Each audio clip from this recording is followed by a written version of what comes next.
Gannavaram TDP ఆఫీస్పై దాడి కేసులో కీలక నిందితుడిని సిఐడి పోలీసులు అరెస్ట్ చేశారు. ఈ కేసులో ఏవన్గా ఉన్నటువంటి ఓలపల్లి రంగారావును పోలీసులు అరెస్ట్ చేశారు. మాజీ ఎమ్మెల్యే వైసీపీ నేత వల్లభనేని వంశీ అరెస్టు తర్వాత రంగారావు అజ్ఞాతంలోకి వెళ్ళిపోయారు. టీడీపీ కార్యాలయంలో పనిచేసిన సత్యవర్ధన్ అపహరణ కేసులో కూడా రంగారావు నిందితుడిగా ఉన్నారు. ఇక రేపు నిందితుడిని రంగారావును సిఐడి కోర్టులో హాజరుపరిచేందుకు అవకాశం ఉంది.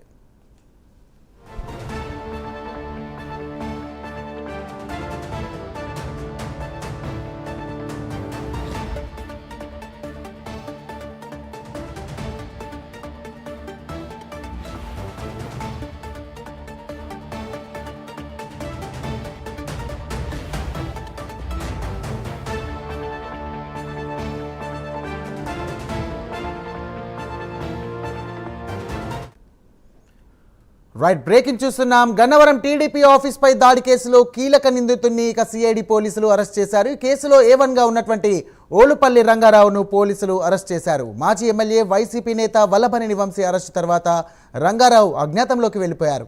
టీడీపీ కార్యాలయంలో పనిచేసినటువంటి సత్యవర్ధన్ అపహరణ కేసులో కూడా రంగారావు నిందితుడిగా ఉన్నారు. రేపు నిందితుడు రంగారావును సిఐడి కోర్టులో హాజరుపరిచే అవకాశం ఉంది. దీనికి సంబంధించినటువంటి మరిన్ని డీటెయిల్స్ మా కరెస్పాండెంట్ శ్రీనివాస్ అందిస్తారు. శ్రీనివాస్, చెప్పండి.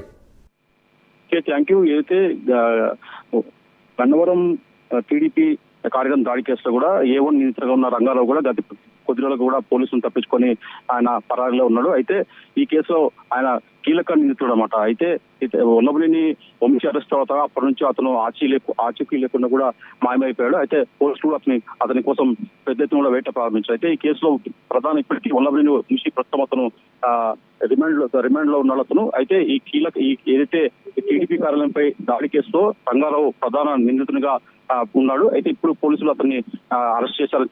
తమ అదుపులోకి తీసుకుంటున్న సమాచారం అతన్ని పోలీసులు సిఐడి కోర్టులో కూడా అతను హాజరుపరిచే అవకాశం ఉంటుంది.